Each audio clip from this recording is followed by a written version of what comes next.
잃어버린 것들을 회복하십시오라는 주제로 말씀을 나누기를 원합니다. 우리 기독교 신앙에서 가장 많이 사용하는 단어가 있다면 믿음이라는 단어일 것입니다. 또 성경에도 보면 믿음이라는 단어는요 800몇 번 나오더라고요. 그러니까 하나님이 믿음을 굉장히 많이 강조하시죠. 심지어는 예수님께서도요 마지막 때에 너의 믿음을 보겠느냐 또 믿음을 강조하여 주셨습니다. 그러니까 믿음이란 단어를 우리가 늘 기억할 때마다 믿음이란 단어의 그 본 바탕에 깔리는 단어가 뭔가 하면 신뢰란 단어예요. 신뢰하지 못하면 믿을 수가 없는 거예요. 그래서 이 믿음이란 단어 속에는 항상 신뢰란 단어를 깔고 그리고 우리가 믿음으로 이렇게 나아간다 이렇게 얘기하는 것을 보게 되는데 어느 날 하나님께서 아브라함에게 나타나셨습니다. 그리고 아브라함에게 이렇게 말씀하시죠. 네 아들 이삭을 내게 바치라. 근데 여러분 하나님이 100세 때 정말 기적같이 하나님이 그 아들을 주시지 않았습니까? 십몇 년이 지난 후에 갑자기 바치라고 말한 거예요. 그런데 이게 시험이에요. 우린 살아가면서 두 가지 시험이 있습니다. 작은 시험이 있고 큰 시험이 있더라고요. 이 작은 시험은 우리가 어느 정도 예측할 수 있어요. 이것만 견뎌내면 반드시 하나님 주시는 은혜가 있겠구나. 요거 내가 잘못하면 벌 받겠구나. 이런 시험이에요. 그건 다 작은 시험이에요. 근데 큰 시험은 예측이 안 돼요. 더 이해가 안 되는 거예요. 큰 시험은 왜 도대체 나한테 왔는지 전혀 상상할 수 없는 또 이해할 수 없는 것들이 많이 있습니다. 지금 생각해 보면 아브라함이 그래요. 왜 이삭을 바치라 하지? 이게 이해가 안 되는 거예요. 그게 이해가 안 되는 겁니다. 그러니까 하나님의 속성하고도 맞지 않아요. 왜? 하나님이 이삭을 주셨잖아요. 그런데 다시 또 바치라고 하니까 이게 하나님의 속성이 맞는 건가라는 생각을 들 수 있습니다. 그런데 이해보다 더 중요한 것이 하나 있습니다. 제가 좀 전에 말씀드린 것처럼 바로 신뢰라는 단어예요. 거기에는 하나님의 사랑과 신뢰가 있는데 생각해 보십시오. 여러분 욥기를 보게 되면 욥이 모든 재산과 모든 자녀를 다 잃고 난 이후에 그가 고백했던 내용이 뭐였습니까? 주시니도 여호와시요 취하시니도 여호와시니 오직 여호와의 이름이 찬송을 받을지어다. 욥의 마음속에는 하나님을 향한 신뢰가 그 바탕에 깔려졌다는 겁니다. 이해는 여러분 이해라는 거 그런 것 같아요. 이해는 내 수준에서 이해하는 거잖아요. 그렇지 않습니까? 내가 이해한다는 것은 내가 가지고 있는 수준만큼, 그래서 이 이해 수준은요 내 수준만큼 아니면 내보다 더 낮은 수준의 어떤 모습을 가질 수 있습니다. 근데 이해가 안 되어도 우리는 사랑하면 따라갑니다. 그렇지 않습니까? 여러분이 여러분의 자녀를 키워보시지 않았습니까? 이 자녀들이 하는 행동 속에서 나한테 100% 맞는 것들이 때로는 없을 수도 있잖아요. 때로는 내가 이해할 수 없는 행동을 할 수도 있잖아요. 근데 사랑하니까 그냥 부모는 무조건 자녀를 사랑하는 거예요. 그게 부모의 사랑 아니겠습니까? 납득이 안 되어도 신뢰하면 따라갈 수 있습니다. 이해가 안 돼도 사랑하면 따라갈 수 있습니다. 이게 바로 기본 바탕이라는 겁니다. 그래서 사랑과 신뢰가 있으면 우리는 높은 수준의 삶을 살아갈 수 있게 된다는 겁니다. 그래서 노력보다 더 중요한 것이 바로 신뢰라는 단어예요. 저는 오늘 저와 여러분들이 오늘 성도 간에 그런 신뢰가 있기를 축복을 드립니다. 그러나 중요한 것이 있습니다. 먼저는 하나님께 대한 신뢰예요. 하나님을 먼저 사랑하고 그 다음 내 옆에 있는 이웃을 사랑하는 겁니다. 하나님에 대한 신뢰가 견고하면 하나님이 어떤 말씀을 하셔도 우리는 따라갈 수 있습니다. 이해가 안 돼도 따라갈 수 있습니다. 근데 그게 큰 시험이라는 겁니다. 자, 생각해 보세요. 왜 하나님이 아브라함에게 내 아들 이삭을, 어쩌면 이 이삭은 아브라함에게 전부였습니다. 바치라고 하는 이 모습 속에서 왜 그랬을까? 저는 이렇게 생각해요. 성경을 다 읽어보면 느끼는 것 중 큰 줄거리가 뭐냐면 하나님이 큰 시험, 큰 것을 많이 요구했을 때는요, 하나님이 이미 준비해놓고 계시다는 거예요. 하나님이 많은 것을 요구할 때는 하나님이 이미 준비해놓고 계시다. 아브라함에게 이삭을 바치라 했을 때 아브라함이 어떻게 했습니까? 이따 아침 일찍 가가지고 모리아산에서 이삭을 바치려는 그 순간에 어떤 일이 벌어졌습니까? 그 숫약 한 마리가 숯불에 걸려있는 것을 보게 되죠. 그걸 대신해서 제사를 준비하게 합니다. 하나님이 미리 준비해 놓으신 거예요. 여호와 이레의 하나님이었습니다. 하나님은 자녀들을 절대로 망치는 하나님이 아니라 하나님은 자녀들에게 좋은 걸 주기를 원하신 하나님이시죠. 그래서 하나님은 준비하신 하나님. 그래서 하나님이 그냥 하라고 하면 되는 거예요. 이게 신뢰라는 거예요. 하나님이 멈추라면 멈추면 되는 거예요. 근데 우리 마음속에 우리 걱정이 있습니다. 우리 마음에 염려가 있습니다. 우리 마음에 여러 가지 낙심이 있습니다. 근데 그런 낙심과 염려 속에서도 하나님이 하라고 하면 순종해 보는 거예요. 그게 신뢰라는 단어 속에 있다는 것입니다. 우리는 이 땅을 살아가면서 어차피 걱정이랑 염려란 이 관계 속에서 우리는 늘 헤어날 수 없는 모습이 있을 수 있습니다. 그런데 예수 믿는 사람들은 걱정으로 사는 존재들이 아니라 우리는 하나님 앞에 믿음으로 살고 헌신으로 사는 존재들이에요. 그래서 때로는 우리가 하나님 보시기에 지나친 순종이 있지 않습니까?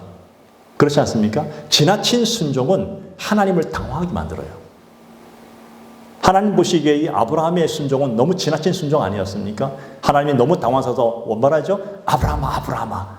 급히 말씀하시니까 멈춰라. 멈춰라. 하나님께서 돌려주신 거예요, 다시.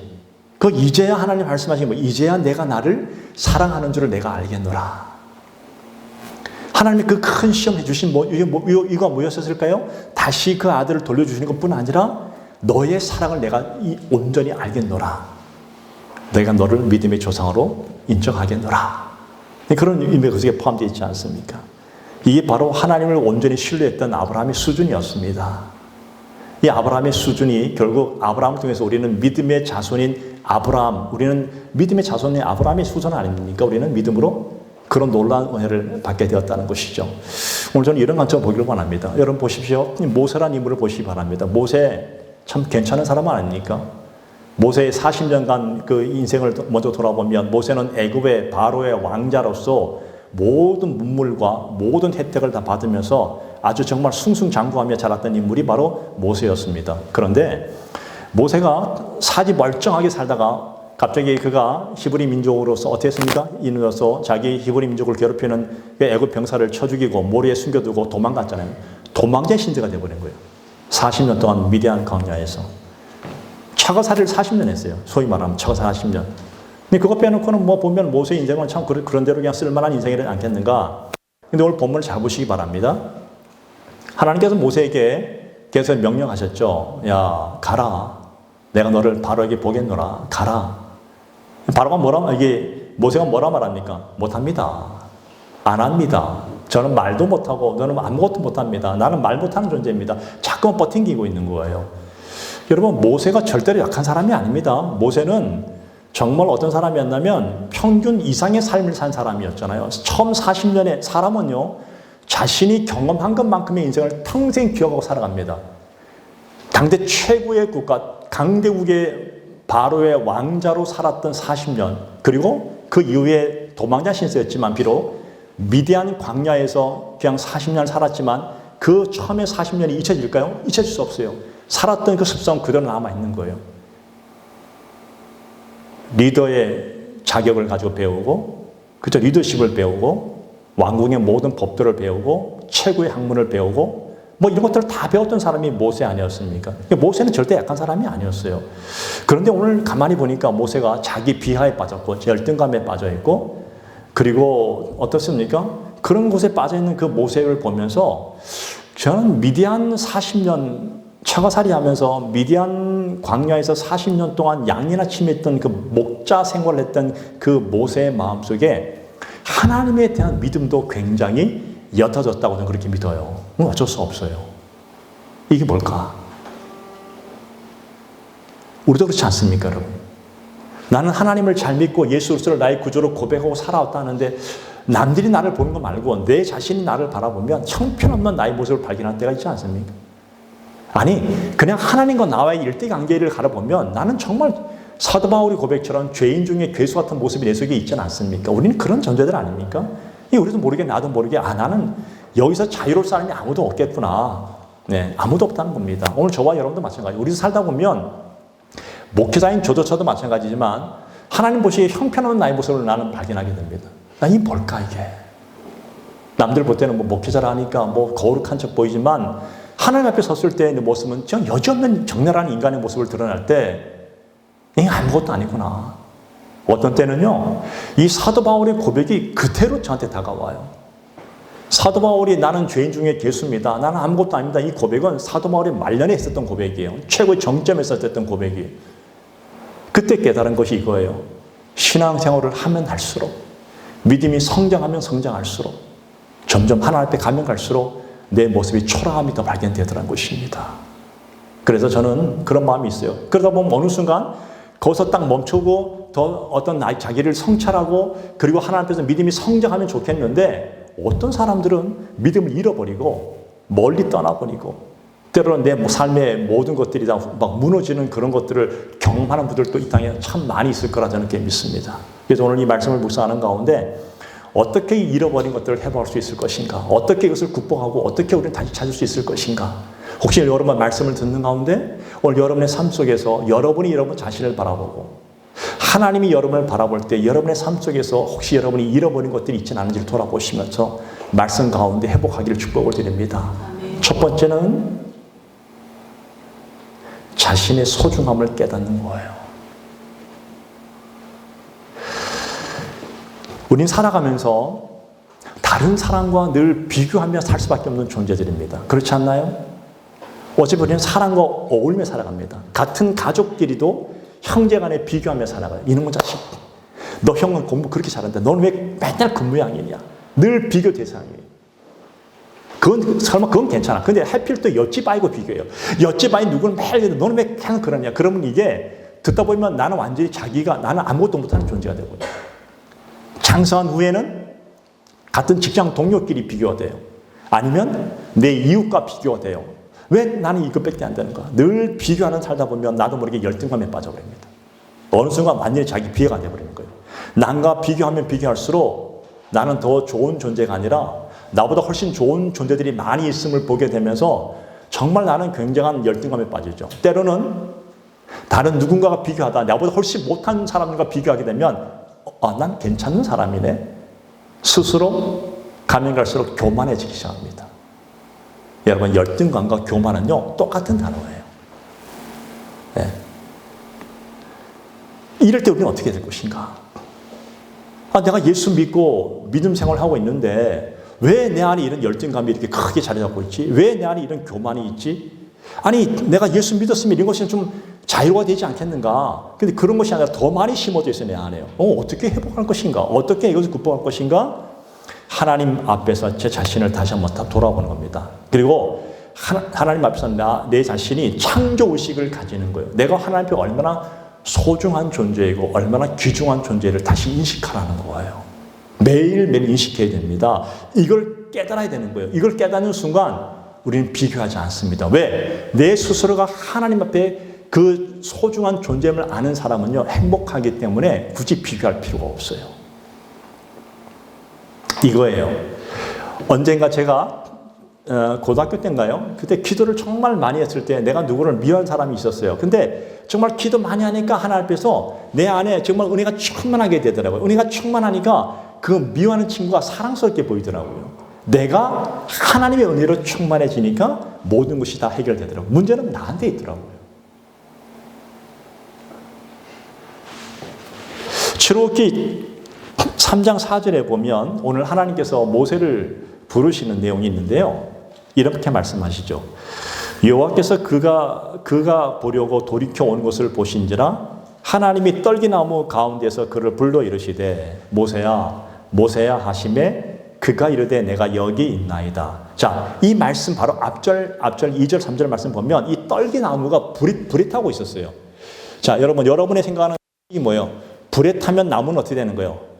다 타서 재가 되는 거잖아요. 그런데 신기하게 이 떨기나무에 불이 붙었는데 전혀 타지 않고 그냥 불만 붙어 있는 게 모세가 보기에 너무 신기한 거예요. 너무 신기해서 조금 쫓아오게 되는 거예요. 초자연적인 현상 아닙니까? 가까이 다가와서 딱 보니까 하나님이 말씀하시니까 하나님의 음성을 듣게 되는 겁니다. 그분의 음성에 귀를 기울인 것이 바로 이 본문 말씀 3절 4절 말씀이에요. 뭐라 말씀하십니까? 하나님께서 이렇게 말씀하시죠. 모세야 모세야. 항상 성경에서 두 번 얘기하면요 이건 최상급이에요. 다시 말하면 이 모세야라는 이 두 번의 이름을 불러줬을 때 그 안에 담긴 것은 하나님이 모세를 향한 애정의 표시. 애정이 없으면요 이름도 안 불러요. 아니면 한 번씩 부르고 그냥 끝나지. 하나님이 불렀을 때 그 마음이 모세야 모세야 이렇게 부르지 않았을까요?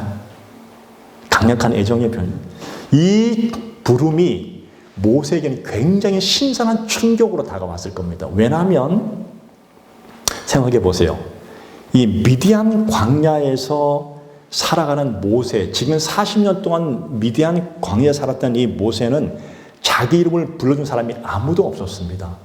양밖에 없었어요. 양이 모세는 부릅니까? 맨날 음해 하니까 그것만 듣지 모세에게 들리는 음성은요, 자기 이름 부르는 사람이 아무도 없는 거예요. 매일 듣는 것이 그런 거예요. 이제 40년 동안 살다 보니까 어떤 때는 자기 이름조차 다 잊어버리고 있었어요. 난 아무것도 아닌 존재구나. 네. 그런데 갑자기 하나님께서 나타나서 말씀하시는데 모세야 모세야 부르니까 잊혀졌던 자기의 이름이 다시 기억이 나기 시작합니다. 신선한 충격으로 온 거예요. 자기의 이름이 잊혀졌다고 생각했는데 모든 사람 앞에서 다 잊혀져서, 옛날에는 정말 잘 나가는 애굽의 왕자였는데 지금은 도망자고 아무것도 아닌 사람. 40년의 세월은요, 사람들의 뇌리에서 다 잊어질 수 있는 그런 이름 아니겠습니까? 황량한 광야에서 다 잊혀진 그 이름 속에서 갑자기 하나님이 그에게 말씀하시는 거예요. 얼마나 감격스러웠을까요? 너무나 신선했고 너무나 감격스러웠을 것입니다. 왜냐하면 아무도 주목하지 않는 인생이었잖아요. 아니었을까요? 모세는 그런 사람이었습니다. 주목하지 않는 인생이었습니다. 그런데 하나님이 자기를 마치 사랑하듯이 그렇게 불러주는 그 음성 앞에 모세의 마음속에 어떤 마음이 생겼냐면, 하나님은 모세의 아이덴티티, 그의 정체성을 다시 한번 일깨워주는 거예요. 너는 나에게 있어서 소중한 존재야. 이런 얘기 안 했어도 다 그 안에 포함되어 있었을 것입니다. 내가 너를 주목하고 있었어. 내가 너를 향한 뜻이 있었어.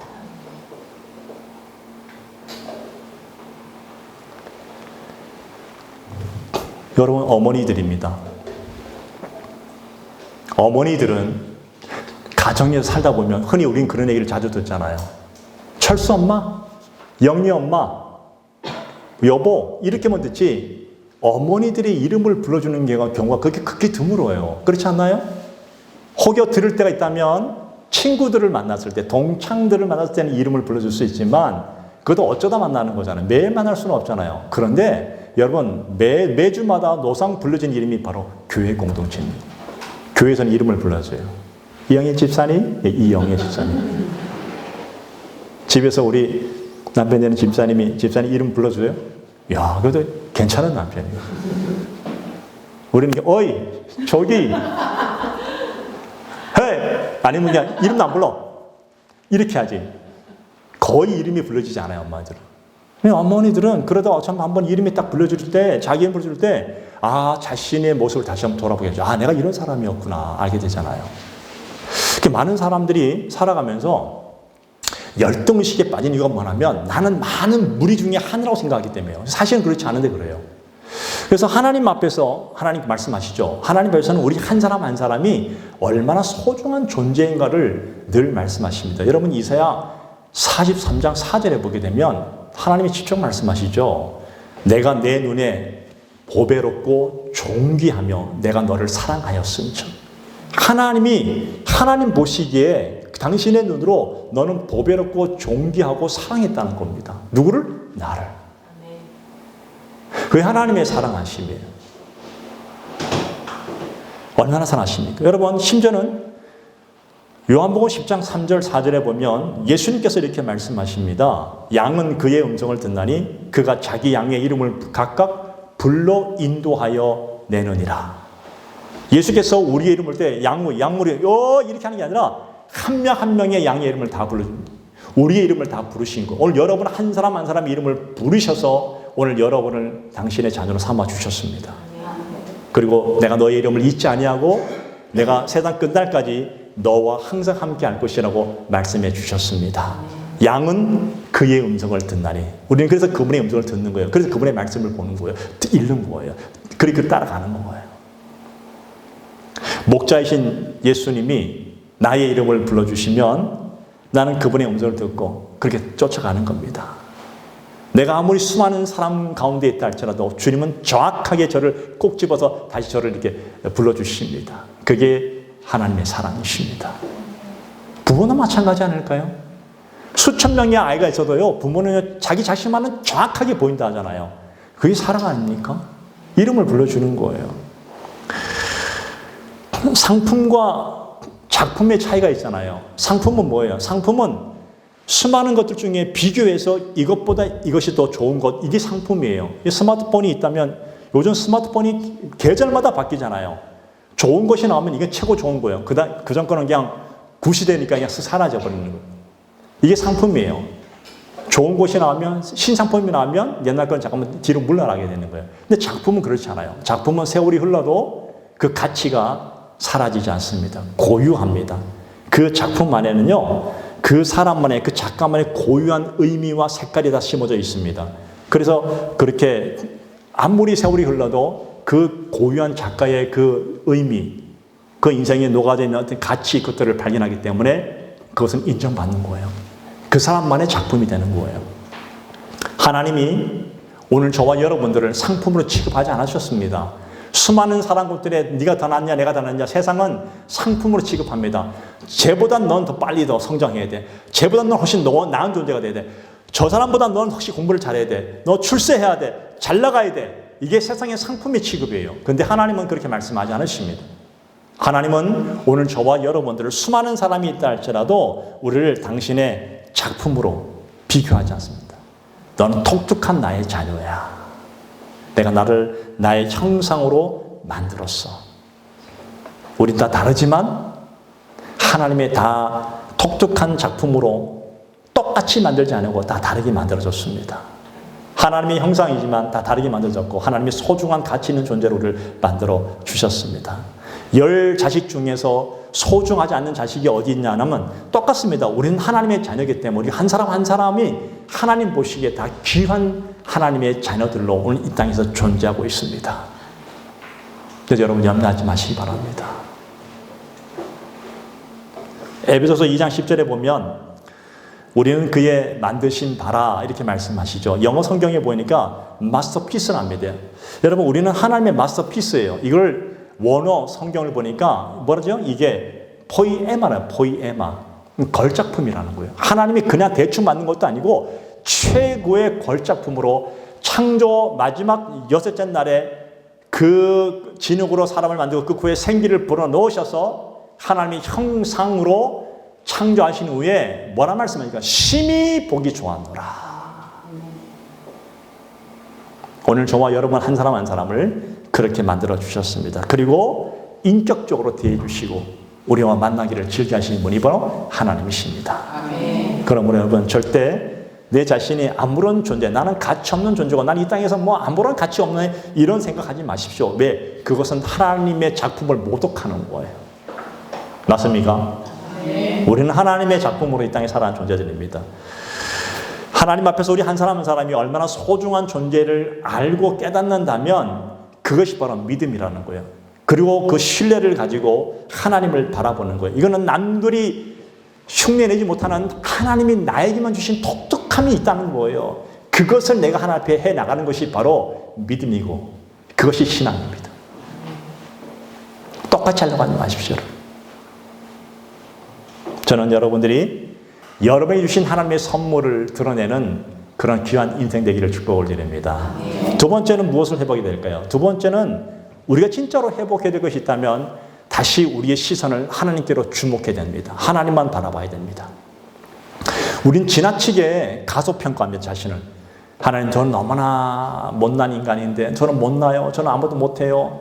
자, 본문 13절을 보십시오. 오 주여 보낼 만한 자를 보내소서. 나 대신 보낼 만한 자를. 하나님이 다 알아서 보내는 것이지 자기가 뭔데. 그렇지 않습니까? 여러분 선수가 있어요. 감독이 그 선수를 너 나가 하면 그 선수는 뭐 해야 돼요? 나가야 되는데 감독님 저 말고 이 사람 보내세요. 이건 뭐예요? 감독의 권위를 말살하는 거예요. 감독이 가라면 가야 되는 거예요. 감독의 뜻이니까 원대한 계획을 가지고 있잖아요. 감독은. 선수는 뛰면 되는 거예요. 지금 그거예요. 감독의 권위에 도전하는 것처럼 이 모세가 하나님 저 못 갑니다. 보낼 만한 자를 보내주셔서 하나님의 권위에 도전하는 거잖아요. 그때 하나님 뭐라 말씀하십니까? 14절에 보면 이렇게 말하죠. 하나님이 모세를 향하여 노하여 이르되 화가 났었어요. 화가. 하나님도 화가 나시는 분이세요. 레위 사람 내 형 아론이 있지 않느냐. 여러분 아론은요 모세보다 3살 많아요. 그가 말 잘하지 않느냐. 그가 말 잘한다. 내가 아노라. 그가 너를 만나러 나오나니 그가 너를 볼 때에 그의 마음에 기쁨이 있을 것이라. 하나님이 그에게 사명을 맡기실 때는요 모든 장치를 미리 마련해 놓고 하나님 말씀하시는 거예요. 할 수 있도록 하게 하시는 거예요. 누가 자기 능력 믿고 하라는 거 아니에요. 하나님은 모세에게 너 능력 믿고 하는 게 아니야. 그냥 내가 너에게 능력을 줄 거야. 내 능력 믿고 해봐. 근데 난 못해요 한다면 뭐가 되는 거예요? 하나님의 능력을 부인하잖아요. 우리 자신을 쳐다보면 안 됩니다, 여러분. 또 문제만 바라보면 안 됩니다. 문제가 너무 커 보이게 되면요, 하나님이 안 보여요. 근데 하나님만 주목하게 되면 문제가 아무리 크게 보인다 할지라도 하나님만 주목하면 그 문제는 문제로 안 보여요. 그 문제 속에 담겨져 있는 하나님의 놀라운 은혜들을 발견하게 됩니다. 그게 지혜로운 사람의 모습이겠죠. 다시 말하면 어떻게 바라보느냐, 이 시각의 문제 아닙니까? 어떤 것을 바라보느냐, 바라보는 것 따라서 우리는 달라질 수 있습니다. 문제를 볼 때 문제 속에 눌려있는 인생이 아니라 하나님을 바라보면서 그 문제 속에서 주어지는 하나님의 놀라운 축복들을 미리 기대하시고 미리 선포하시고 살아가는 겁니다. 그런데 여러분, 너무 지나치게 자신을 겸손하게 비하하면요, 그런 교만과 불순종입니다. 여러분, 하나님이 하라면 하면 되는데 못해요, 안 해요, 나 대신 다른 사람 보내요, 이런 것은요 하나님께 교만이에요. 하나님이 주시는 능력으로 감당할 수 있기를 바랍니다. 근데 대개 보면요, 꼭 맞는 건 아니지만 대개 보면, 이건 저 얘기, 사회학자 얘기입니다. 열등의식에 사로잡혀 있는 사람들을 가만히 보면요, 평균의 사람보다 IQ가 좀 더 높은 사람들이 많대요. IQ가. 여러분, IQ가 140 넘는 사람 계십니까, 여기? 140 넘으면 그건 조금 천재로 분류되잖아요. 그죠? 보통은 다 얼마예요? 110, 120. 조금 낮으면 뭐예요? 80. 또 있어요. 근데 IQ가 70, 80 되는 분도 있긴 있습니다. 있는데 이런 사람들은 별로 열등식이 없대요. 그런 사람들은요. 이런 사람들은요, 너무나 자기 자신을 잘 알고 있기 때문에 굳이 열등감을 가질 필요 없어요. 나는 내 자신을 알아. 네. 너무 단순하다는 거예요. 주변 보시기 바랍니다. 주변을 보면요, 열등의식에 사로잡힌 사람을 가만히 보면 되게 머리가 좋은 사람들이, 공부 잘하는 사람들이 많아요. 네, 사회 속에서. 그래서 이따금씩 우리가, 지금은 좀 비극적인 일이지만 수능 때만 되면 우리 사회에서 늘 나왔던 뉴스가 뭐예요? 자살했다는 얘기가 나와요. 수능 아이들이. 근데 그 자살한 아이들을 가만히 보면 뭐 공부를 뭐 1, 2등 하는 애들이 많아요. 대부분. 반에서 꼴찌한 애가 자살했다는 얘기는 뜻도 본 일이 없었어요. 그런 애들은 포기했기 때문에 자살할 필요가 없어요. 나 자신 알기 때문에. 근데 공부를 좀 한다는 애들은요, 정말 이게 너무 스트레스를 받는 거예요. 자기가 원하는 대로 조금 실수하는 것 때문에 견디지 못해서 자살하는 일이 얼마나 많은 거예요. 나는 이렇게 살아서 뭐 할까? 나는 끝난 인생이야. 근데 공부 못하는 애들은요, 굳이 자살하지 않아요. 왜? 나는 어차피 못하니까. 괜찮아. 자기 자신을 안다는 겁니다. 그러니까 단순하다는 거예요. 단순하다는 거예요. 내가 죽긴 왜 죽어? 나는 살아요. 일을 안 먹고 살 거야. 멋지게 살 거야. 근데 나중에 이런 애들이요, 사회 나오면 더 잘 살아요. 어떤 때는요. 꼭 그런 건 아니에요. 그럴 수 있다는 걸 얘기하는 겁니다. 우리가 살아가면서 하나님 앞에 살 때 제가 이렇게 말하고 싶어요. 너무 똑똑한 척 하지 마시기 바랍니다. 하나님 앞에서는. 하나님 앞에서는 좀 단순하게 살아야 됩니다. 하나님 말씀하시면 아멘. 그냥 나가면 되는 거예요. 근데 하나님 앞에 너무 똑똑한 척 하면요, 하나님은 창조주 하나님인데 그게 보여요, 안 보여요? 다 보입니다. 네, 보여요. 아니, 사람도 그래요. 사람끼리서 너무 잘난 척 하잖아요. 아우, 밥맛이야. 이게 사람의 모습이에요. 똑같아요. 근데 하나님 앞에서 그러면 하나님 뭐라 할까요? 이놈의 자식이고. 교만하구만. 그럽니다. 근데 가만히 보면 이 모세를 잘 보세요. 모세가 정말 무력한 사람이었을까? 말을 못하는 사람이었을까요? 아니요. 여러분, 사도행전 7장 22절을 보게 되면 모세는요, 애굽 사람의 학수를 다 배워 그 말과 행사가 능한 사람이었어요. 40년 동안 배우던 사람이에요. 얼마나 능해요? 여러분, 한 번 배운 것은요, 학수된 것은요, 절대로 죽을 때까지 잊혀지지 않아요. 경험되어진 것은 절대 잊혀지지 않아요. 그리고 하나님이 그를 부르실 때는 반드시 능력을 주세요. 이미 하나님은 그의 모든 미래에 해야 될 모든 것들을 이미 다 준비해놓고 계신 하나님이세요. 우리가 하나님의 뜻을 다 알 수는 없지만 하나님께서는 이미 다 준비해놓고 계시다는 것. 우리는 그냥 아멘하고 그분을 신뢰하고 그분만 바라보고 믿고 나가면 되는 것입니다. 하나님이 할 수 있으니까 시킨 거예요. 믿으십니까? 네. 따라합시다. 할 수 있으니까 시켰다. 예. 하나님은 그런 분이세요. 성경 어디를 봐도 하나님 부르셨어요, 항상. 예. 저는 여러분들이 하나님의 말씀이 임하시면 마음에 감동이 오면 무조건 하시기 바랍니다. 하나님이 할 수 있으니까 시키는데 하나님 제가 보니까 저는 지금 안 되는데 뭐예요? 교만한 거예요. 하면 되는 거예요. 왜? 하나님 능력 주시고 주님을 계십니다. 믿습니까? 네. 세 번째예요. 뭘 회복해야 될까요? 세 번째는 사명의식을 다시 회복해야 됩니다. 사명의식을. 여러분이 사명하면 이게 진짜 사명의 본 뜻이 뭔지 아십니까? 사명의 뜻은요, 따라합시다. 나밖에 없다. 나밖에 없는 거예요. 이게 사명이에요. 하나님이 주신 일, 하나님 내게 인생에 주신 모든 것들은 나밖에 할 사람이 없어. 이건 교만하는 얘기 아니라 이건 내가 해야 되는 일이야. 이게 사명의식이에요. 사명의식. 우리나라가 정직하지 않다고 한동안은요, 막 떠들었지만 요즘 해외 사람들이 와가지고 우리나라에 뭐 길거리에다 뭐 노트북도 놓고 또 뭐 스마트폰 놓고 하면 가져갑니까? 안 가져갑니까? 우리나라 사람들이. 절대 안 가져가요. 왜 안 가져갈까요? 그 이유를 혹시 아세요? 안 가져갈 이유를? 워낙 이게 너무 많아가지고 가격 들키니까 저는 그런 비극적인 얘기는 생각하지 않을까요? 좀 정직해 우리나라 사람들이. 남의 것은 건들지 않아. 그래서 우리나라 사람들은 아무리 고가 제품이 앞에 써도 있잖아요. 사람들이 그렇게 많아도 건들지 않습니다. 외국 사람들 순식간에 사라집니다. 진짜예요. 유럽 가보세요. 다 사라져요. 심지어 훔쳐가요. 정직한 사람들입니다. 우리는 역사적 중간에 사명을 띄고 이 땅에 사는 존재들이기 때문에 우리는 백이민족이라 하잖아요. 우리는 순결한 사람들이에요. 마음으로도 뭐 다 그런 마음으로 살아가요. 우리는. 그런데 우리가 어떤 강점, 우리 민족 간의 강점이 있어요. 우리 사람들의 강점이, 우리는 이런 강점을 개발하면요, 아주 제일 강한 사람이 되는 거예요. 강한 나라가 되는 거예요. 이게 바로 책임의식이라는 거예요. 절대 다른 사람 건지지 않고 우리는 의로운 일을 주저없이 해나갑니다. 누가 억울한 일 당하면 주저없이 뛰어들어서 그 사람 도와줍니다. 봤어요. 이때 한번 유튜브 보면 불이 나면요, 정말 며칠 전에 어떤 유튜브 봤어요. 화물차가 가다가 화물차가 뒤집어져 버렸어요. 스스로 뒤집어졌는데 차들이 그냥 다 피해가요. 고속도로에서. 그 화물차 뒤에 불이 붙기 시작했어요. 조그만 1.5톤 차가 와서 딱 쏟으니까 그분이 즉시 올라가가지고 옆으로 이렇게 누워있으니까 위에 문을 열고 그 사람을 끄집어 내려고 막 하고 누웠는데 뒤에서 큰 화물차가 와서 들어박아 보니까 다른 화물차가. 죽었어요. 우리 어려운 사람들이에요. 우리는 나의 어떤 위험보다도 그 어려움 당한 사람을 바로 그 순간 그 사람의 마음속에 사명이 생긴 거예요. 아, 저거 내가 꼭 살려줘야 되겠구나. 억울하게 죽임 당했지만 그 사람의 그 의로운 모습은요, 모든 사람에게 각인되지 않았겠어요. 우리 그런 민족이에요.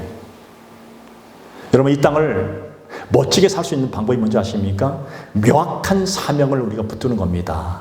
우리는 몇 년 살지 아무도 몰라요. 그렇지 않습니까? 20대는 20대의 사명이 있고 30대는 30대 해야 될 일이 있고 40대는 40대의 사명이 있습니다. 50대는 50대의 사명이 있습니다.